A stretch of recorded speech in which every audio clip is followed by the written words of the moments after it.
Hola Katy, ¿cómo estás? Hola, bien, bien, por acá, un poquito cansada. Me imagino que has tenido mucha pega, mucho pensar también en cómo A apoyar veces, a a veces. esa familia y esos casos tan terribles que tú nos A mostrabas, veces digamos, nos toca. relatabas la semana pasada. Ujú. Cómo va caminando todo eso, Katy? Mira, con esperanza, Ya. con esperanza.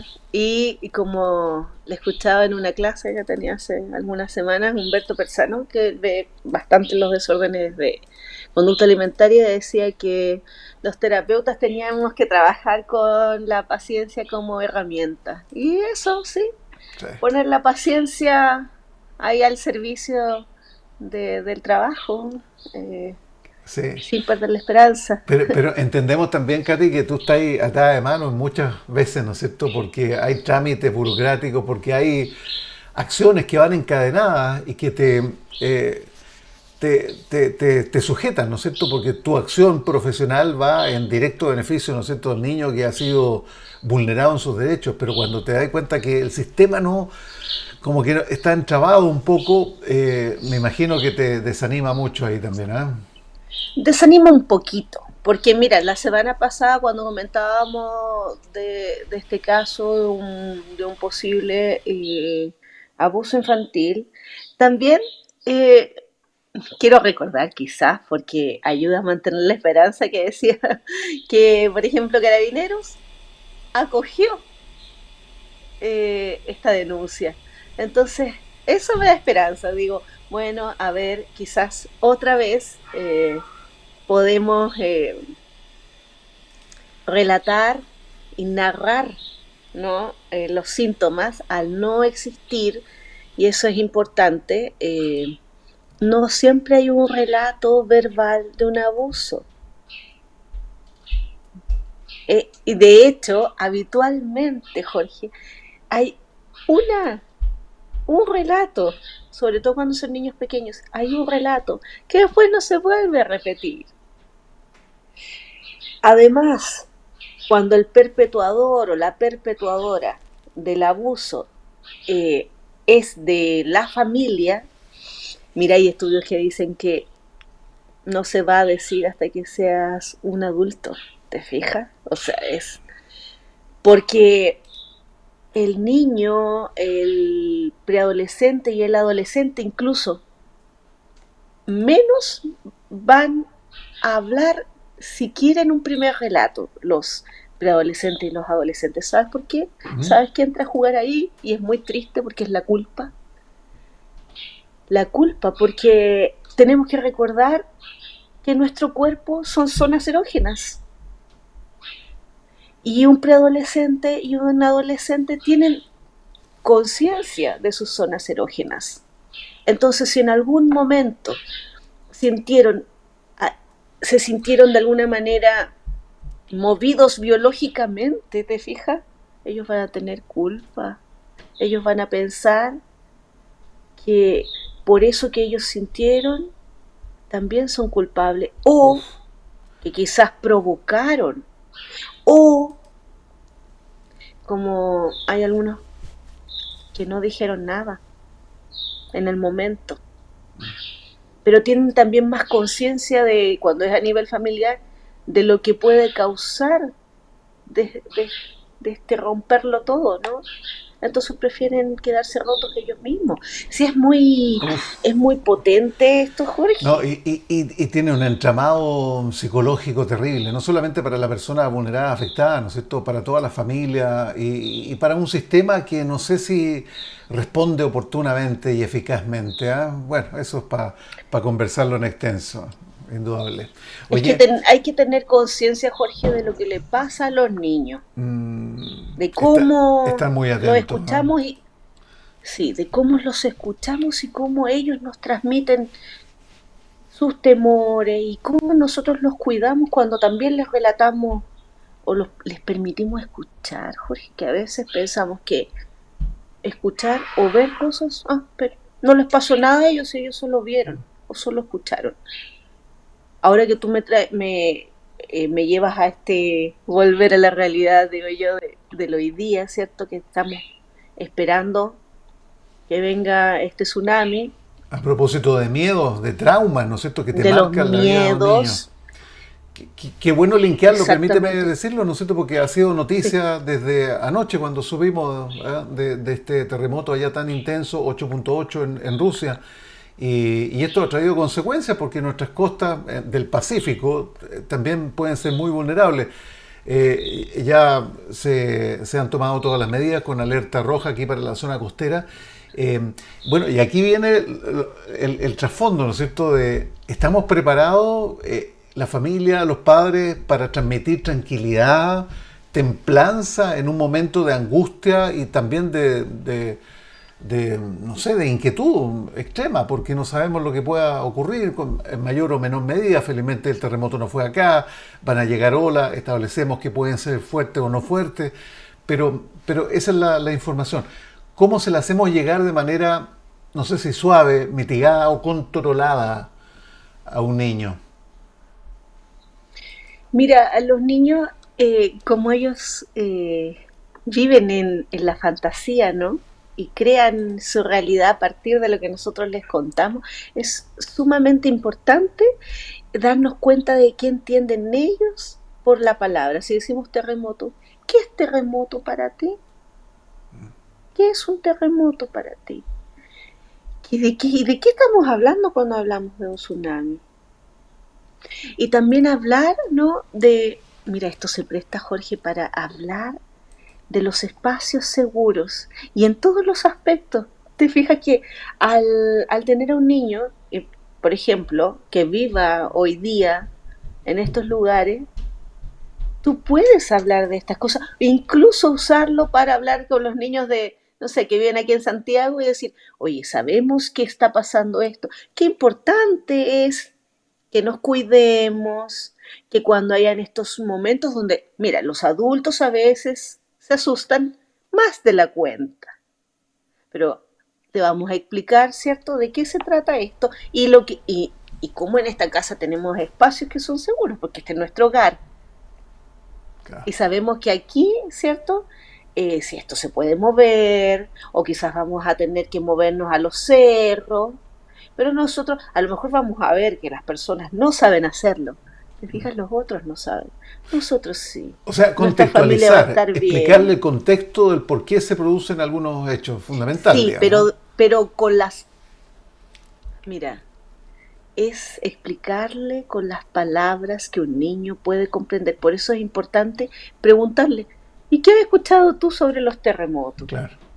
¿Qué Oye, entiendes ¿te por dijeron terremoto? algo en la Claro. escuela? ¿Qué entiendes por un tsunami? ¿Qué es el miedo, Jorge? Porque a lo mejor un niño te puede decir que el miedo es otra cosa, que nosotros no comprendemos como adultos que sea el miedo, ¿te fijas? Entonces, ir aclarando las palabras, lo que ellos entienden por ejemplo, ayer, a propósito quizás de este mismo caso, como psicóloga, yo les preguntaba a mis hijos, que son a los más chicos, eh, bueno, o sea, ¿cuáles son las partes privadas? Y me decían lo que saben, lo que hemos conversado otras veces. Bueno, ¿y con quién hay que hablar si alguien toca tus partes privadas? Que es lo mismo que dónde me voy, ¿no? Que cuál es la parte segura de la casa. El adulto y el lugar seguro de la casa son para un niño lo mismo, ¿te fijas? Porque es el lugar donde está este sostén del que hablamos habitualmente, donde está ese lugar seguro. El, Jorge, es asegurar, ¿te acuerdas que yo te hablaba de esta continuidad? El Ujú. asegurar ese continuo en la vida del niño. No que, mira, vino este tsunami, nadie sabía nada, parece que mi mamá iba a morir, los abuelos iban a morir, o mis amiguitos del colegio iban a morir, no lo sé. ¿Te fijas? La, muchas veces puede que no suceda nada, pero lo que el niño piensa que va a suceder, ya es algo que podría llegar a convertirse en un trauma si no está un otro ahí. Mm. Recuerda que hemos hablado siempre de que es el otro el que le da al niño ese sostén emocional. Los niños se regulan con otros. ¿Con Sí. quién? Primero con su madre.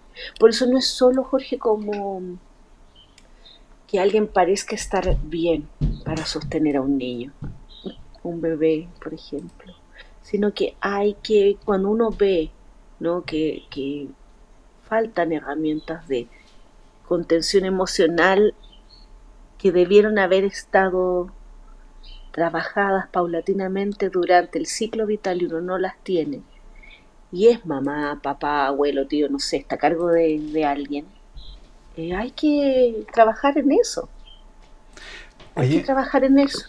Katy, te Dime. quiero preguntar porque, mira, desde que se supo esta noticia, nosotros el terremoto, ha habido como una caja de resonancia, un eco mediático, donde se da vuelta la información, se da vuelta la información. O sea, Mm. toda la mañana, los matinales, todos los sistemas, los medios, las plataformas, nosotros mismos hemos estado informando.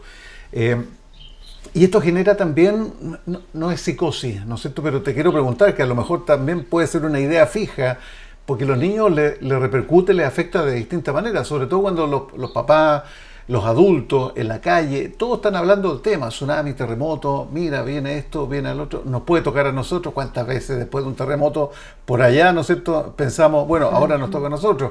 Eh, Eso genera, encadena, digamos, una situación de conflicto y de preocupación evidente para los niños.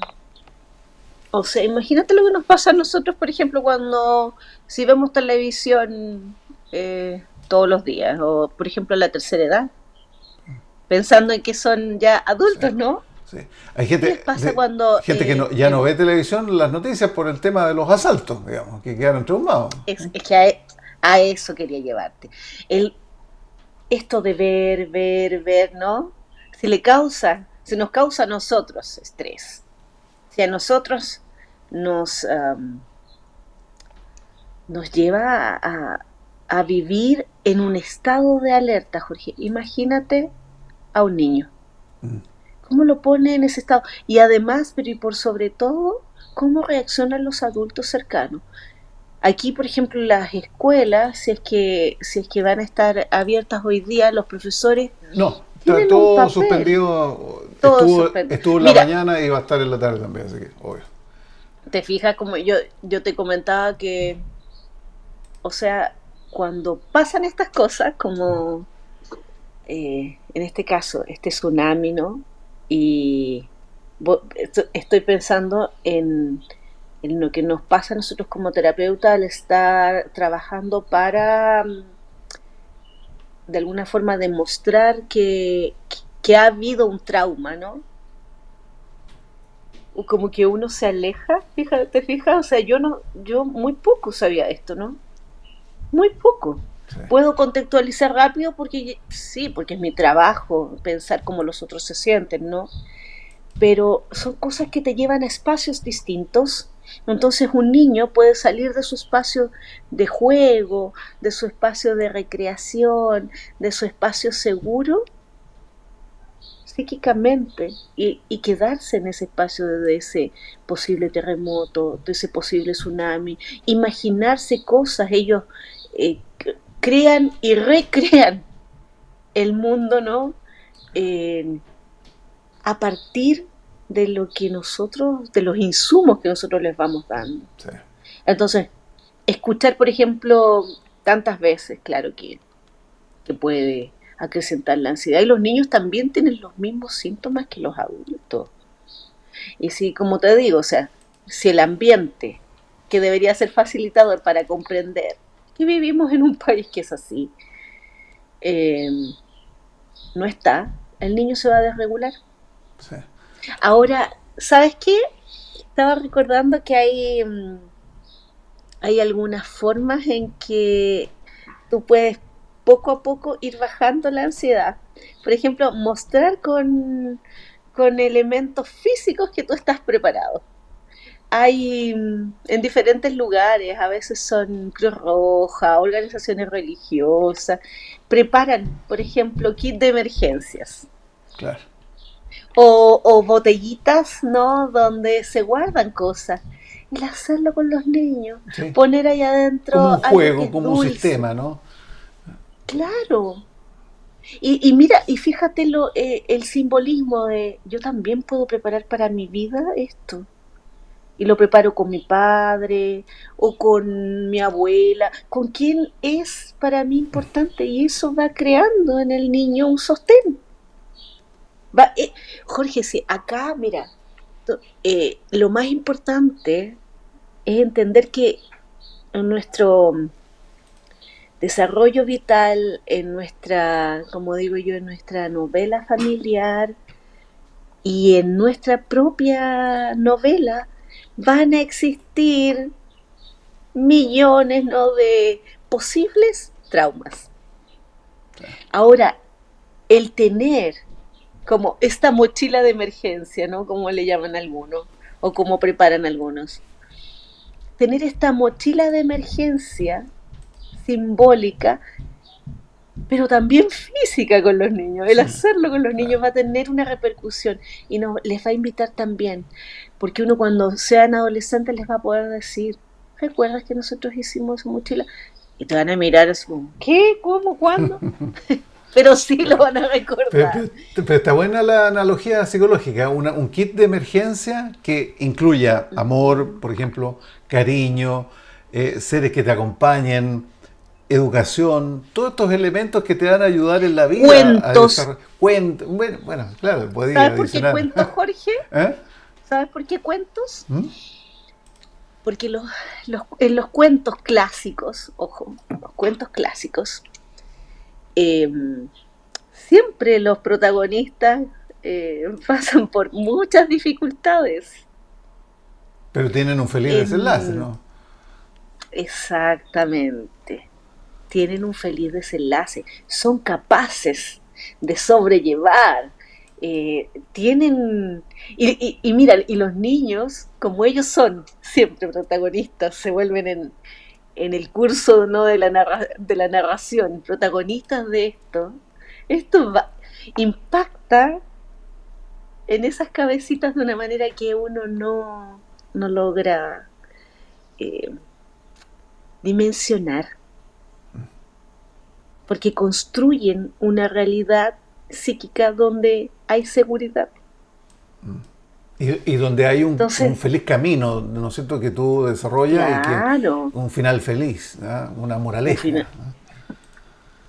Y claro, y más que una moraleja es, porque algunos dicen, pero busquemos uno que tenga, ponta todo al final, eh, que pregunte, oye, ¿cuál fue la moraleja?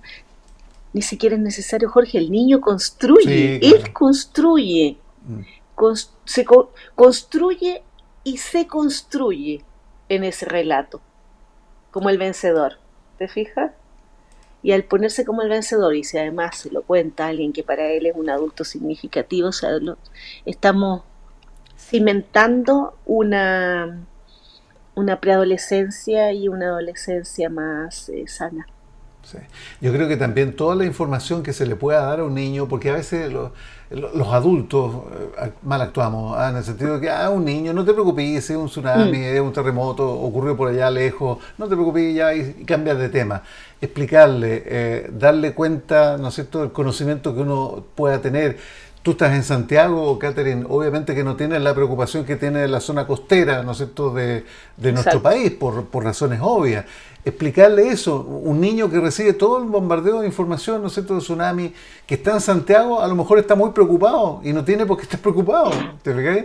Entonces, también la información es fundamental. Sí. Como te decía, o sea, la regulación del adulto, porque un adulto que esté desregulado no va a poder pensar, porque la ansiedad, Jorge, no permite pensar. Mm. Y recordar también que este adulto ansioso fue un niño al que no se le explicó, como estás diciendo tú, fue un niño al que no se le sostuvo. Oye, nos pilla la hora, No me Kat, digas, que sí, uy, qué rápido. se nos termina el programa. En el contexto de un día muy especial, porque reitero, para la gente que está en el borde costero, esto ha sido una noticia, ha sido un impacto de manera lateral, ¿no es cierto? Porque no ocurrió Ujú. acá el movimiento telúrico, pero No, sí siempre hay una preocupación. Eh, Cuando hay fenómenos naturales y ante lo desconocido, psicológicamente tú lo sabes muy bien, ¿no es cierto? Ante lo que uno no tiene presupuestado o claridad, obviamente que viene el temor, obviamente que viene también un pánico, y eso, y lo hemos conversado, tratar de morigerarlo, de manejarlo y de explicarlo a la gente más infantil, ¿no es cierto? más Más joven, pequeña. más pequeña. Ese es el objetivo también de nuestra conversa en el día de hoy, entendiendo, Katy, que estáis metida ahí en tus casos que son terribles y que ojalá tengan también una salida muy Sí, sí. de la Como mejor te digo, manera. la esperanza. La Hay que esperanza. mantener la esperanza y hacer el mejor trabajo posible.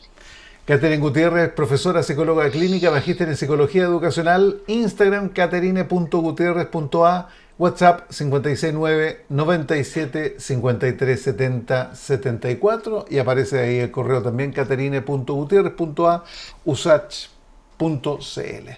Que esté muy bien, Katy, nos vemos la otra semana. Cuídate. Nos vemos.